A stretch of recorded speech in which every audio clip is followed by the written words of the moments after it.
What's going on the clock, fans? Listen, I got a special guest, man. I got something that's I don't think we've ever had on the show before. This is going to be amazing, man. I have NFL agent, sports agent Ali Siam, who's going to be joining the show. I hope I didn't screw it up. He's going to correct me if I did, but if I did, he's going to let me know. But we have him on the show, man. Talk about NFL agency, cutthroat agency. I mean, this man has been on all over the place. Sports agents, influencer, Yahoo, New York Weekly, LA Progressive. I mean, it's been everywhere. So I love that he's coming on the show. Welcome, everybody. Welcome, my guest, Mr. Ali. How you doing, sir? What's going on, man? How you doing, Raul? I'm doing well, good. man.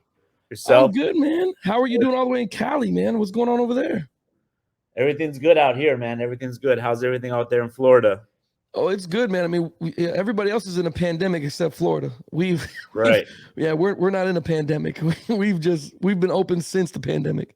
Yeah, so, I heard you get fined out there if you wear a mask. Yeah, exactly. Or you get talked about. Like, what are you doing wearing a mask, bro? Yeah, you get that double look. Yeah, exactly. But what about Cali? I know there's been crazy restrictions and everything. Is it slowly lifted up? Is it all the way back now? It's slowly lifting up. It's not really as fully enforced as it was like a year ago. Yeah. The kids are still, wearing masks in school, and but it's slowly getting better. I'm that type of guy, though. When I'm walking on the sidewalk without a mask on, people, take 2 steps further away from me, Right. In Florida, if you're wearing a mask, they take 2 steps away from you. They don't get it here. I don't know if it's my hair or the way I don't know what it is. I just scream COVID. I don't know. I know, man. I mean, but nobody's been affected by family-wise, right? You've been good. Everybody family-wise been straight? Been good. Yeah. Been good. Thanks for asking. Yeah. No, you're good, man. I got 4 kids, so trust me, I gotta monitor them and watch them. And every time they sneeze, I freaking start looking around and spraying stuff. So I got to make sure they're good to go. Especially my 11-year-old. I have an 11-year-old son who has really bad asthma. Oh, okay. So he's the only one I really watched like a hawk. Yeah. It's been crazy, man. I have a 6-year-old son, so there's no unified response, especially when it comes to kids. It seems like everybody has a different opinion, and that's unfortunate. All these political debates about it. I wish we just have one unified front, but it is what it is. I agree, man. How do you like being a dad, man? And that's your one and only guy? Yeah, only one I know about. Yeah, but it's a blessing, man. It really changed my life. Yeah, until you become a dad, you can't really explain it to people who don't have kids. But it's a life-changing experience and a blessing. Yeah. I agree, man. So I got 3 boys, and then the littlest one is a little girl. She's the youngest one, so she's got 3 brothers in front of her. So God bless. And I was in the military, so I deployed a lot. And the only thing I really wanted to do when I came home was one thing. So I have a lot of kids because of my deployments. But becoming a father was crazy, man. I never like planned ahead of it. You know what I mean? Like I never I'm gonna be a dad. I'm gonna be good at it. I am winging this shit every day. Yeah, it's you realize how blessed you are and what your parents went through when they were raising you. Yeah, man. It's a trip, bro. My kids now, since yours is 6, but mine is 11. I got a 20, 14, and an 11-year-old, so they're all bad ages right there. Those are horrible ages. Oh, because man. Yeah, because now the greatest joke that they do is like, yeah, that's what she said. Like that's the only thing they do now is, oh, that's what she said. Like, stop doing that. Your mother's over here. Knock that off. It's bad stuff, man. Yeah, my son's 6. I can't wait till he's 12 or 16. He's like, Dad, I want a car. Yeah. I got this girl. I'm like, oh my gosh, it's only gonna get crazier as he gets older. But it's a crazy time to raise a kid, man. A lot of politics and news and movements and all these things to explain. Like how did you explain to your 6-year-old son? Maybe he hasn't asked the question. Mine did as they got older, was the active shooter stuff. You know what I mean? In school, like you're like, shit, I gotta freaking explain to him what's this about, because he's like, why do we do this every other month? I'm like, man, I don't know what to tell him. But how would you approach? I mean, he hasn't asked the question yet because I'm assuming he's 6, right? Yeah, well, no, during the the BLM protests and all those things, I kind of took it upon myself to explain to him, there's about the politics and how some people aren't treated as well as they should be, and kind of just took that opportunity to lay it out there but it's, you don't want to scare the kids, but you want to at the Right. same time be honest with them, and not say too much, but not say too little. But at the same time, kind of just let them know, like, hey, this world isn't as what you see on the cartoons every Saturday morning. Right. Just the Exactly. other day, we live in a pretty good neighborhood. His school had a lockdown because there was like somebody robbing a house down the street from the school, and the cops had it surrounded. So they had to Wow. lock down the school as a precaution. And this school told the kids, the principal lost her keys. So until she finds her keys, we got to not let anybody leave the classroom. And then I'm like, Wow. you know, I would appreciate it if you tell the kids, a little something different. But I don't want them to get scared. But then you Yeah, got to it's sensitive, man. It's very, sensitive. very sensitive. Yeah. Yeah, it's rough, man. Especially Florida schools too, man. We've had our fair share of things going on down here, man. So yeah, I didn't know how to have the conversation. I tried my best, and hopefully he understands how it goes because I don't remember my parents ever telling me about. The only thing I had to do was fire drills. That's all we had to do was a fire drill. I remember my parents Yeah. telling me, "Well, yeah, we used to get on the desk because of a threat of a nuclear bomb coming and things." And I'm like, I guess that fits the pandemic. I mean, yeah, like that's pretty rough to explain to a kid. You know what I mean? Yeah. I think at this point, every school should have a armed security. Something, Yeah. or non-lethal weapon. A military background. I told him, well, you can have non-lethal weapons. Like you have the rubber bullets with the freaking with the Yeah. teachers. You know what I mean? You Yeah. can arm them and show them. It's a crazy world, but somebody's got to adapt. Otherwise, we're gonna have more of those things, man. But speaking of Yeah. parents and things, I know you are a multi. You have like 3 or 4 businesses that you have done, along with doing sports agency. Where did you get your work ethic from? Where'd you find that? Was that just something that was inside, or was that handed down from parents? I'd say from my dad.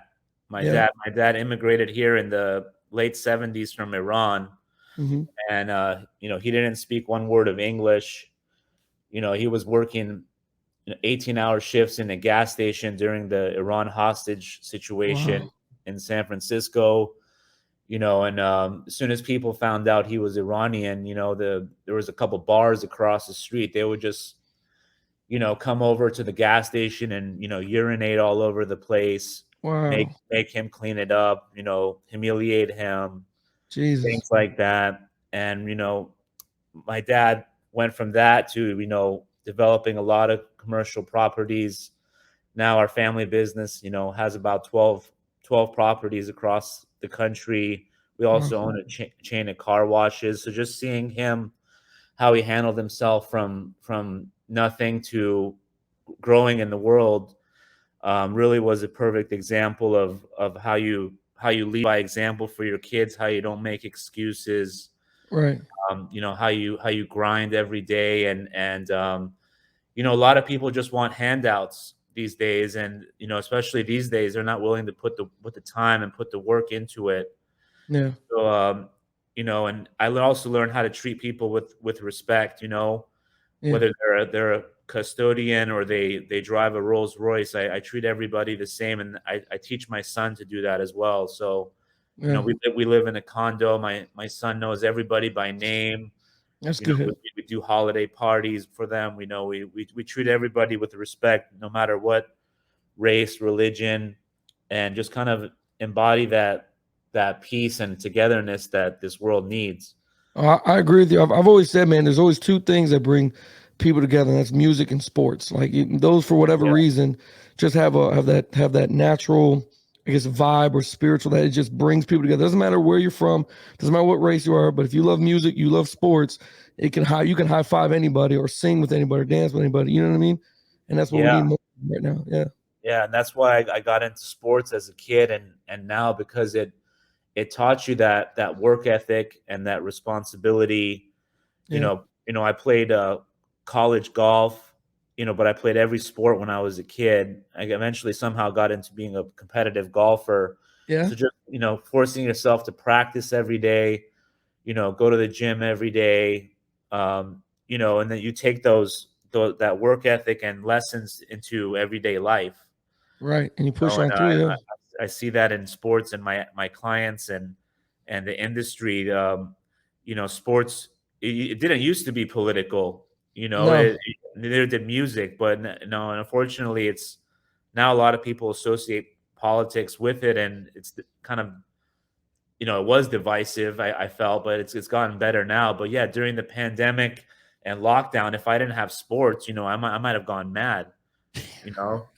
Well, I started doing TikToks. My kids made me do, like when we were quarantined over here.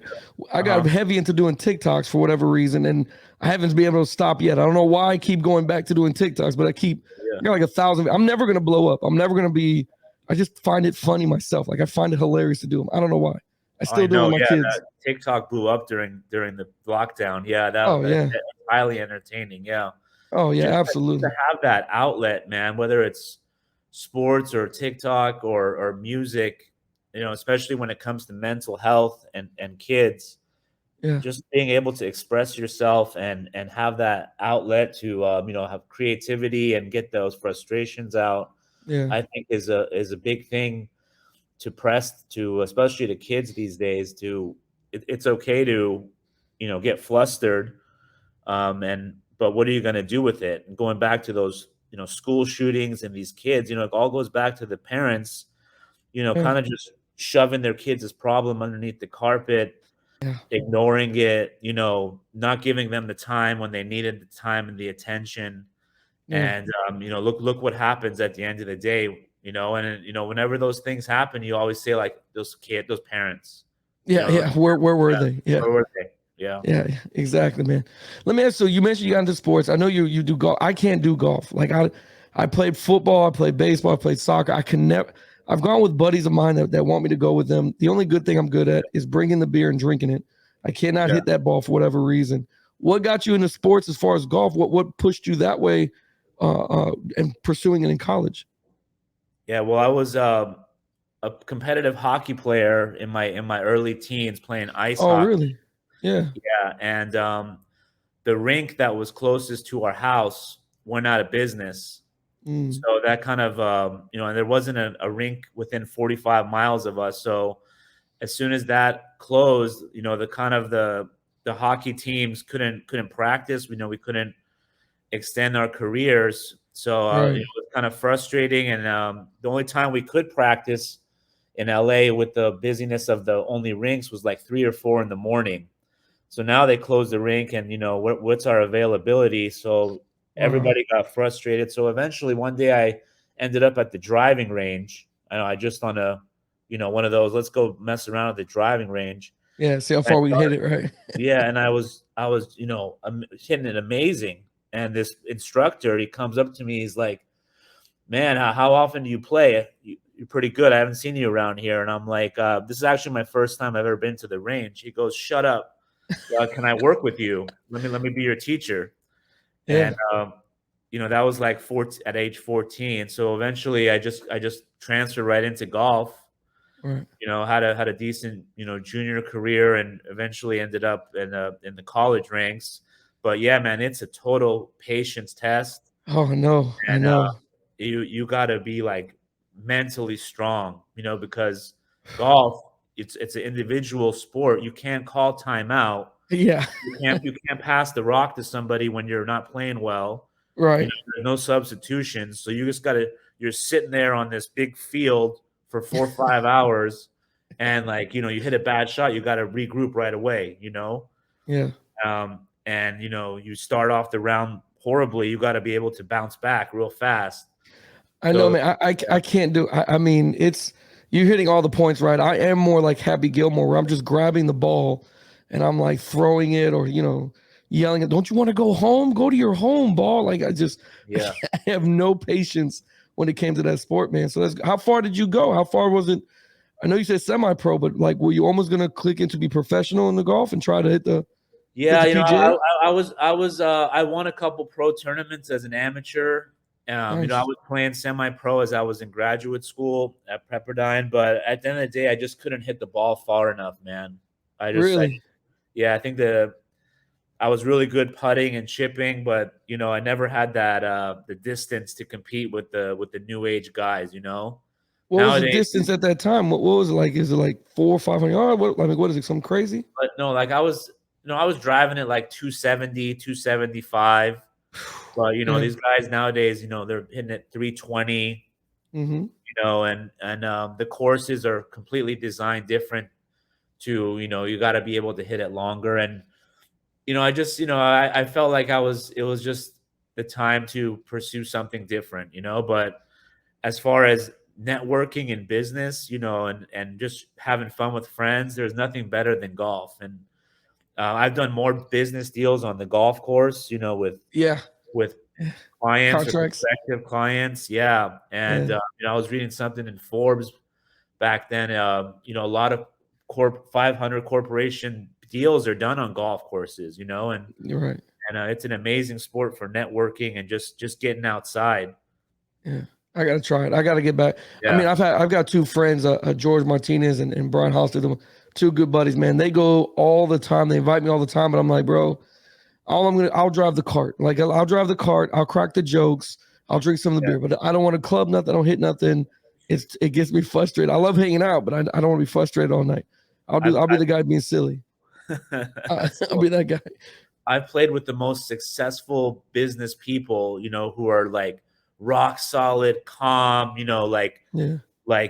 foundation, like preacher on a Sunday type people, but they hit a bad shot and they're throwing the club and they're like, cussing They this lose their religion. Yeah. out. And it's like, the golf does some crazy things to people.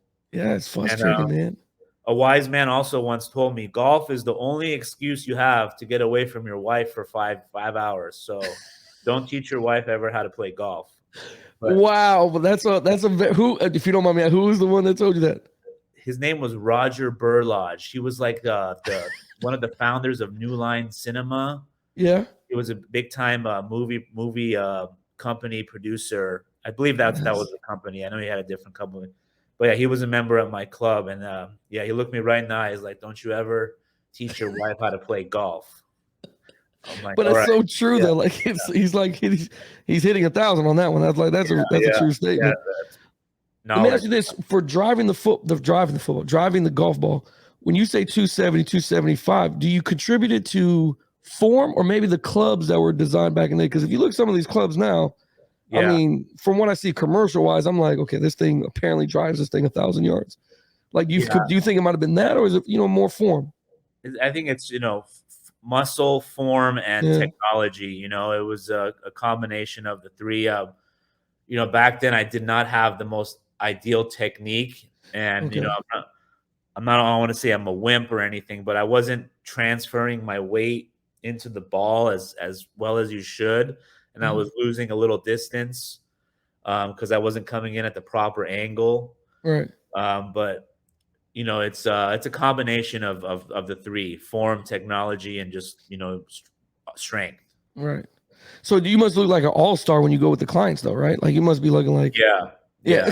yeah, yeah, He goes, yeah, yeah, yeah. yeah, Like I'm killing these guys. yeah, yeah. After like one shot, because a lot, 'cause guys just starting to golf, they're like, they can't hit the ball, and Right. these guys, they've been pure elite athletes their whole life, whether they're playing football or baseball or, and they can't hit the ball and they're in the NFL, or they want to be in the NFL and they're like, you hit the ball, and they're like, oh, okay, oh, well, okay. And then like I go back to the networking business, then you start talking about business and like, oh Yeah. wow, this guy, he's look at this guy, he's in control, he can do Yeah. these things, he's already impressed me, and then you just build off that kind of. And that's what's up, man. What made you want to be a sports agent? Like, was that something that you pursued in high school to college and all the way, or did you fall into it? Like, how do you become? Because I've never met a real live sports NFL agent before, man.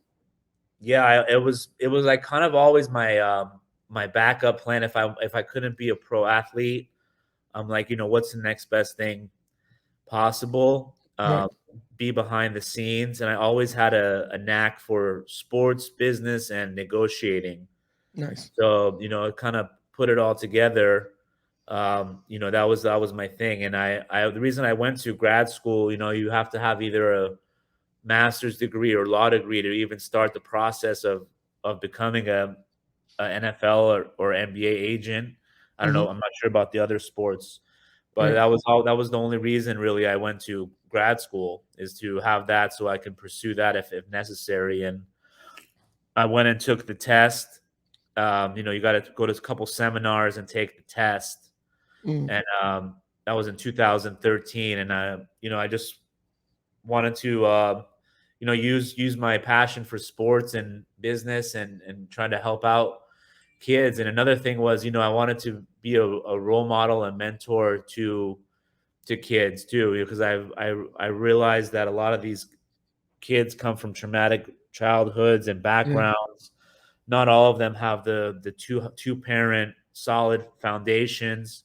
yeah, So the older I came in life, and I really realized that when I became a dad myself, part of what I love to do is just be that rock to the families and to the clients and that bigger brother type. And right, that's what separates my agent business from the others. Is I'm more of a family, tight knit boutique atmosphere.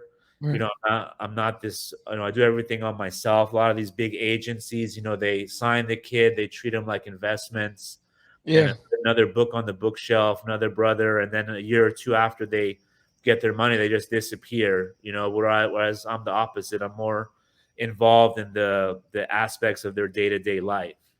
That's awesome, man. Because I mean, especially nowadays, I mean, with college sports, I wonder how it's going to affect as they move up into the NFL. Like college sports giving the money to athletes and things like that. They're going to need agents to kind of guide them. I hope. I know. I don't know about all the colleges, but I was reading about Alabama. Nick Saban has an actual financial class set up for the kids and how to manage their money and what needs to be done going forward. Because he has a quarterback who made almost $1 million endorsements before he even threw a football in a football game. It was Yeah, ridiculous. yeah, and that's just the NIL addition to the business has just made it like just a not I don't want to say nightmare, but just added a whole different world Right. I can to this imagine. industry.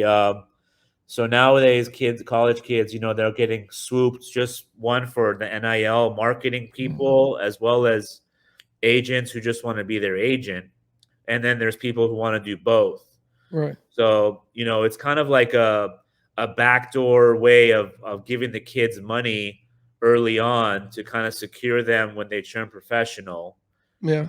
For a lot of agents are approaching it that way. Let me give you this, and when you go pro, you sign with me. You got it, boy. Yeah. And Yeah. it's really, really gotten crazy, man. It's really gotten crazy out here in LA. These UCLA, USC, West Coast kids. Yeah. I don't want to sound too rude. They already have enough ego as it is, Yeah. and Yeah. Yeah. You're right. kind of gotten intensified. I'm sure Florida kids are like that too. Oh, it's yeah, SEC. man.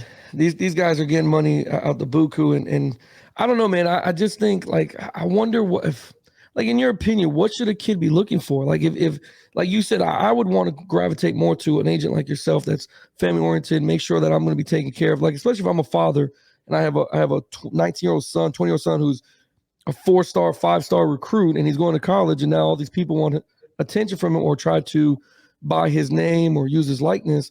I would think that somebody would want to gravitate somebody who's going to be more family oriented than somebody who's like a hustler, a shark, a car salesman type deal. You know what I mean? Yeah, yeah. And one of the biggest things I've learned in not just this business but all my businesses is you got to know the match for you early on. Just like picking a girlfriend or partner, Yeah. you learn from your mistakes of who you messed with earlier on. Right. I'm very selective on who I go after, and I want that family and that kid who comes from a very, very tight family and has a very select circle around him Hmm. who wants the guy like me, who wants the guy. You know what? Ali has the resources. Ali's going to give me more personal attention. Right. He's going to be that guy I need on a day to day basis. That's all I need, and Yeah. I just kind of like sniff through it right away. When I was early on getting these big time interviews with these first round guys and big name guys, I had one dad, bring a gun into the meeting, and he Wow. he he pulled a gun on me, and I'm like, what the fuck? Excuse me, I don't know if I can No, cuss. you can cuss, He man. Do said, do whatever you got to do. Yeah. he said, I just did that to you because I wanted to see your reaction. I wanted to see if you get scared. I wanted to see if you walk out. I wanted to see, what type of guy you really are. And I remember walking out of that meeting and I'm like, what the hell am I doing meeting with somebody like this? Yeah, yeah, yeah. I don't think that's what we should be doing in selecting an agent for your son. Right. I understand maybe that's where he comes from. That's how they test people. And yeah, I but I'm guess so. like, I've never really heard of a test like that, but yeah. sure, I was sure. like, and I don't want to say the guy's name, but it was Yeah, he went up going top 10 pick, but he that was kind of like I'm like, you know what, now I'm going to be a little more selective in who I go after. right, It's not always the best fit, and it's okay to hear no. right, I get no's a lot of time. I've been fired a couple times and then rehired by the same guy. It's part of the business, and you right, can't take it personal. right, And that's another lesson for life. You gotta be able to not take it personal and just know that not let it change who you are when you right. fail. And it is. I would, it has to be a cutthroat type business, man, because we all saw Jerry Maguire, so Yeah, what I mean, yeah. it's show me the money type deal, man. So, is it a cutthroat business, and how have you been able to last so long in a business that's like that? You know what I mean? Yeah, first off, I hated that movie because I wanted to be an agent before that. Right, right, right. That movie came out, everybody was like, "Yeah, show me the money." And then you would go to these cocktail mixers or school interviews, like, "What do you want to do when you get older?" Yeah, I would mention sports agent. He'd be like, "Oh, like Jerry Maguire." They'd be like, "Shut the fuck up." yeah. I Thanks a lot, don't Tom want to do that. Cruise. But Way, yeah, way to yeah, screw this up, yeah. Tom. It yeah. So Yeah. it was it was kind of like that. Yeah, I don't know if I answered your question really, but Well, no, it's just jump I can into imagine how cutthroat it is. I mean, yeah, it has. I hope it's not like a lot of backstabbing and it trying to is. get your clients. It is the definition of a cutthroat industry. Really? And when you have a client, you have other agents trying to steal your client. Yeah. Um, the toughest thing I ever had to do was get my first client.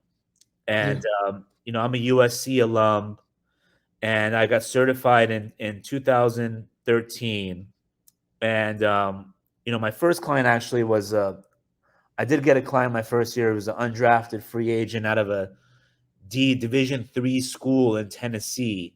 Mm, I really wanted to get into business right away, so I found this cool kid.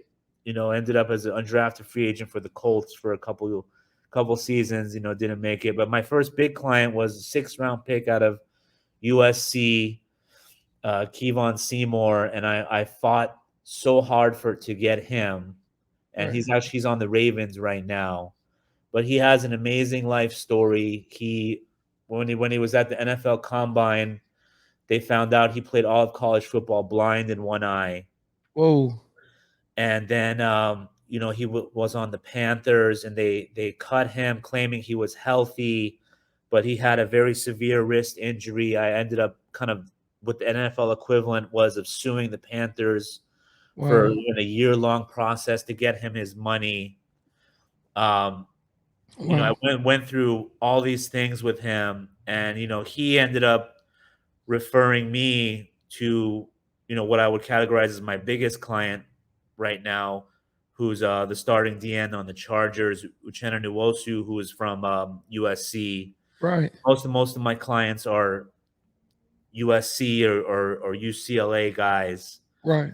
And like in any business, the best business is referrals from your Yeah. background, Absolutely. especially for Yeah. these guys. They're getting thrown 20 agents at them. They're like, you know what, my guy says this guy's legit, solid. Do that. But just all the interviews I had, before I signed my big guy, all the ups and downs. It's so easy to quit. Right. It could have been really easy to quit. You got to put a lot of money in these guys now, a lot of time in these guys, and it's not the glamour Jerry Maguire business Right. that you see. That they It's saw. so cutthroat. Every year there's like 200 agents that quit, and then there's Yeah. 200 new guys that come in, you gotta sign like 2 contracts in 3 years at least to get your license, keep your license pending. Mm.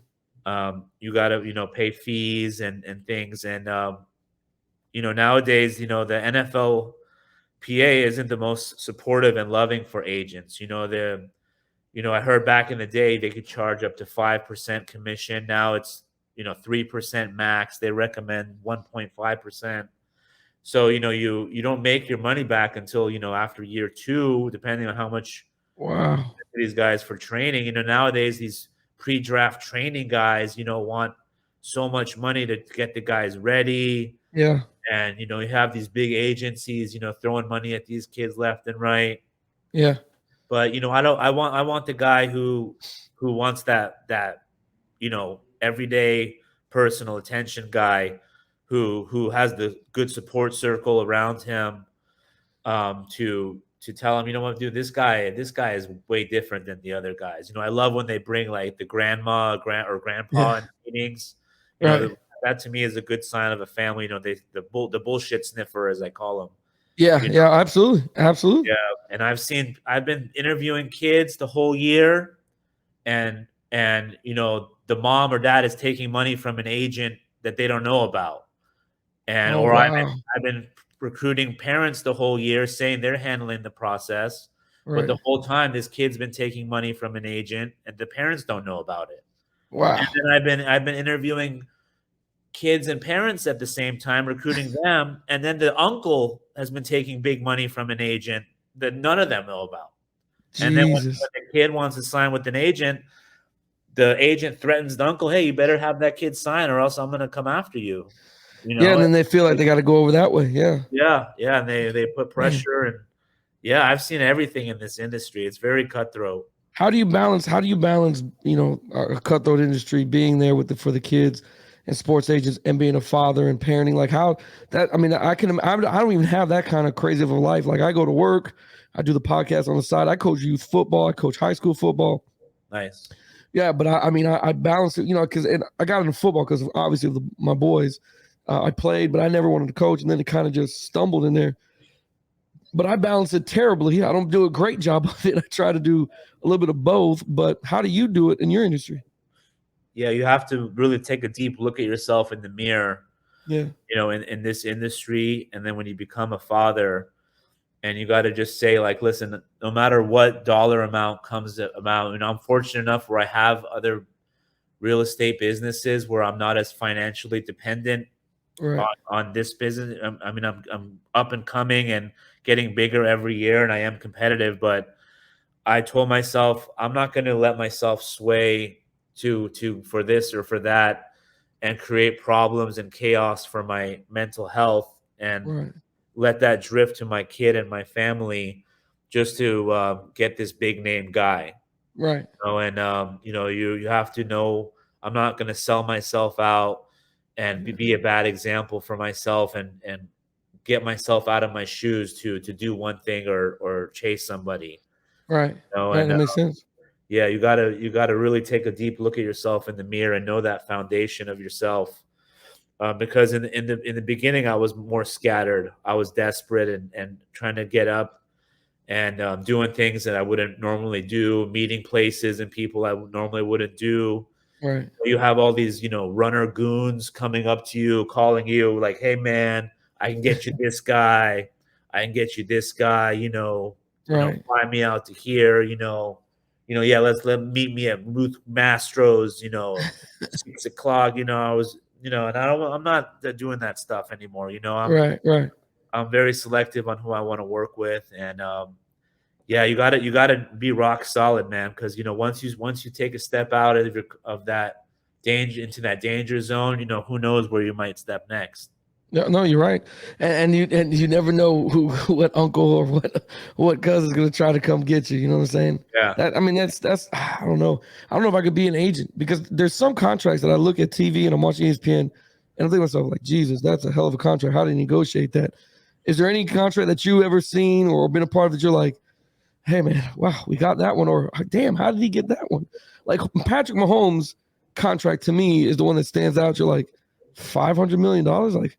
who's the guy that negotiated that with Andy Reid and the rest of them? You know what I mean? Yeah. Yeah, Yeah. well, when the rookies get drafted, their contracts are pretty standard out of the Okay. draft. So they for their first contract, whether it's 3, 4 years, first round guys have a 5th year option. Right. It's very slotted. You know what the signing bonus is. You know what they're going to make in their salaries for the first 3 or 4 years. Yeah. And big money comes in the second contracts. When it's renegotiated, and that's where the agents can become creative and clever. And a lot of those times when you see those massive deals, you don't understand the structure of it. Like they kind of clump it out so that it appears like it's massive, but it's not all of it's guaranteed. Right. They might get a lump sum in the beginning, but that team could cut the guy after 3 years, and it would end up not being that huge amount.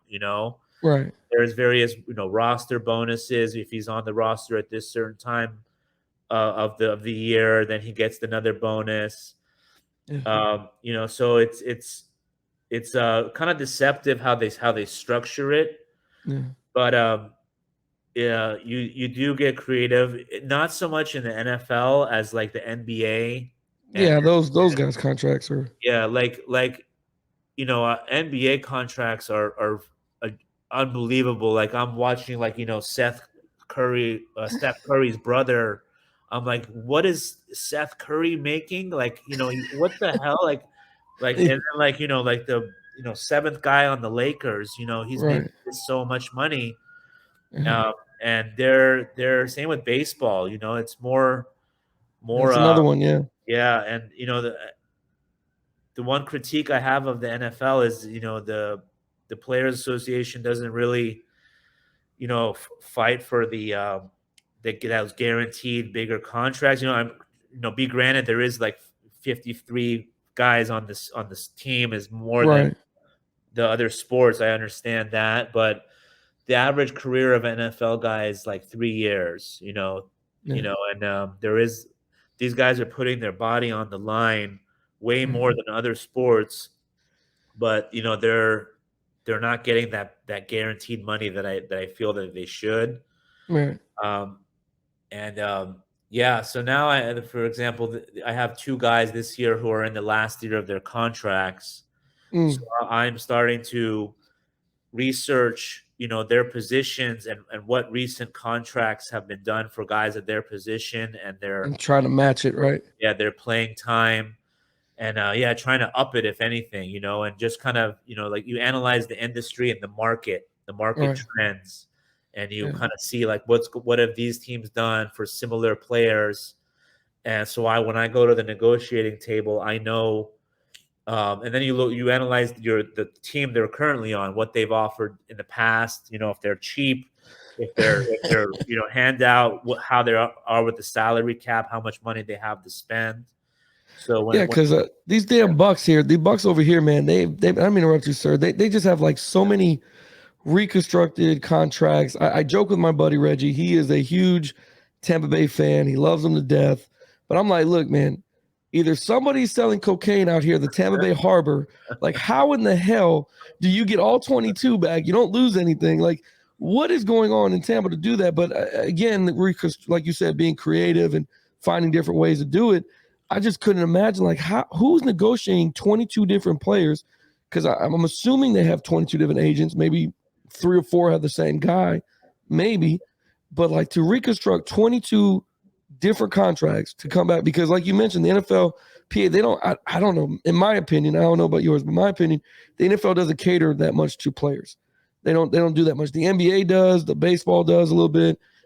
They cater more to the players, and I know the roster is smaller, but Jesus, like you said, 3 years, and that depends on the position. I mean, we just saw Derrick Henry just get a foot injury. You know what I'm saying? He just had the best 3-4 years of his life, and now he has a season-ending injury, and they're going to bring in Adrian Peterson. So like, you had the life cycle is not that big. You know what I mean? Oh yeah, and there's so many.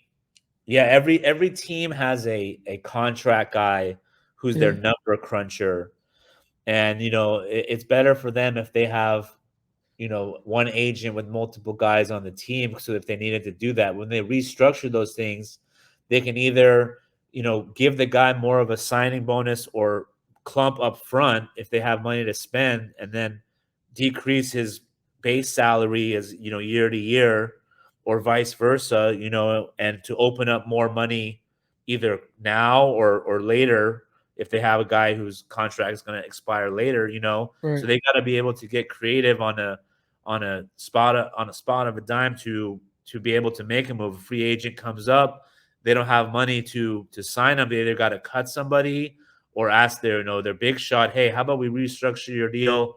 So because we need to open up some money for so and so.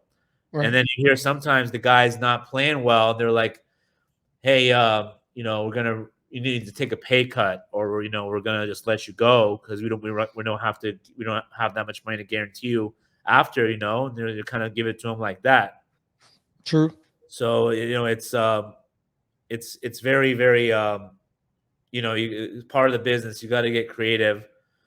Because But I'm a Miami Dolphin fan, and I'm never going to get, I don't think in my generation, I'm going to get a sniff of the playoffs or sniff of a championship.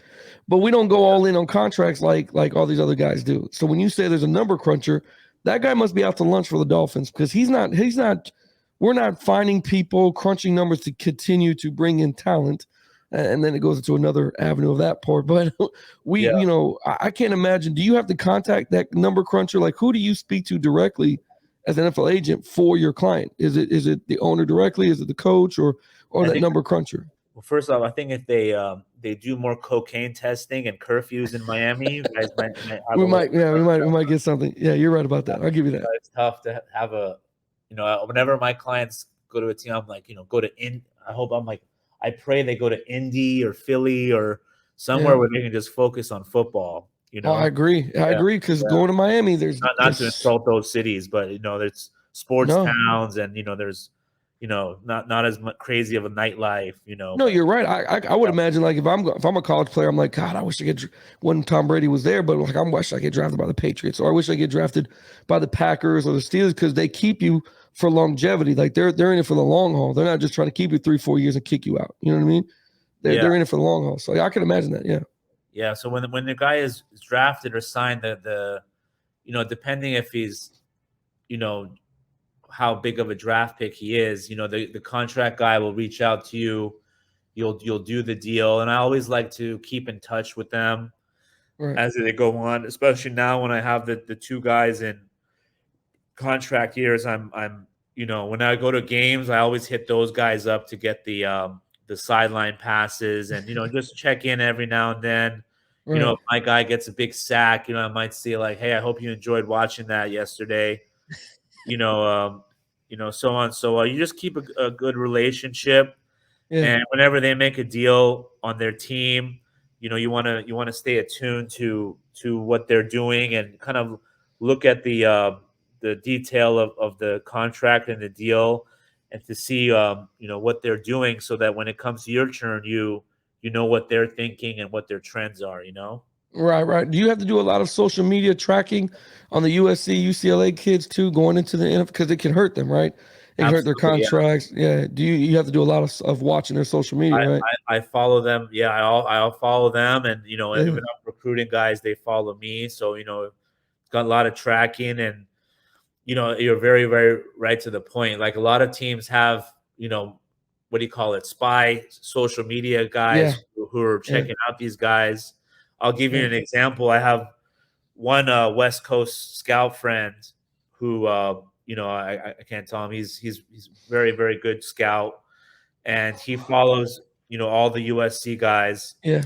And he's like, when they lost to Notre Dame, this kid is posting pictures of himself, when he made a play, and he's showing pictures of himself dressed up, clothes, the next morning.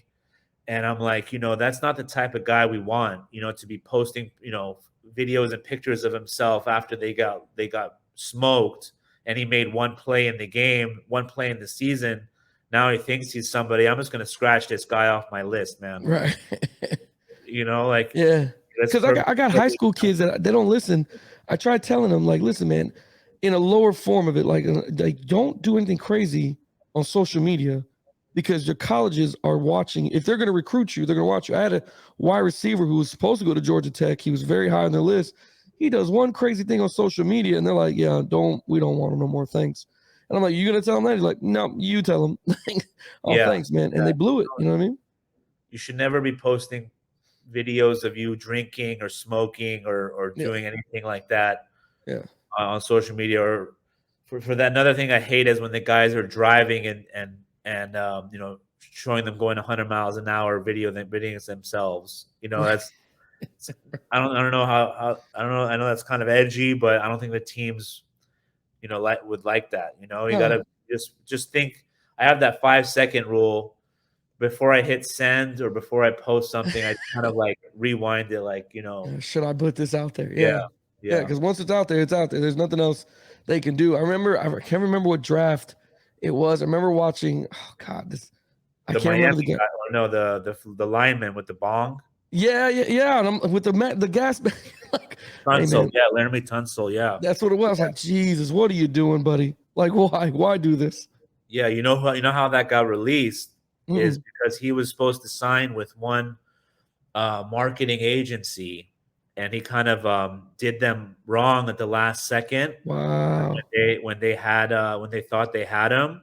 Yeah. And somehow they had that video, and they released it to kind of screw him. Damn. You It is know, cutthroat. It yeah, is cutthroat. yeah. And That's crazy, man. that's how that whole Reggie Bush stuff came out too. You know, Right. his parents were kind of taking money from this person, and he kind of went the other way with the marketing representative, and then he just kind of went all out on them and released all this stuff. Jesus. And yeah, so that's the bad side of the agent world. Yeah, That's crazy, man. That's unfortunate too, man. Reggie, I love watching him play college too. That's unfortunate. yeah, But hey, listen, it's been 45 minutes. I don't know if you have more time or not. I don't want to hold you, but do you want to let everybody know where they can find you at, where they can sure. find you on social media? Yeah, it's at Siam Sports, SIAM Sports. Awesome. And I'll be checking it. And listen, man, if you ever want to jump on here, you or anybody else, USC, it doesn't matter, man. You let me know, and we'll make it a full party. We actually have a full studio. If you ever make it to Tampa and you want to golf here in Tampa, Florida, we'll take you out golfing. Yeah, man, you come over here. We have a full-fledged studio. It's beautiful. You come in and we'll all have a good time and crack some beers and talk some more, man. Oh, for sure, man. If you guys are ever out in LA, let me know too. Oh, we're supposed to be there this summer. That's what's funny. We're supposed to be there in the summertime, so I'll definitely let you know, Sure. man. Yeah, for sure. We'd love to chop it up with you guys. Appreciate you I for having me appreciate on. you, man. No problem, sir. And take care. Be safe. Take care of your 6-year-old son, man. Likewise to you. Thank you. Yes, sir. All right. Take care, brother. You too. Thanks.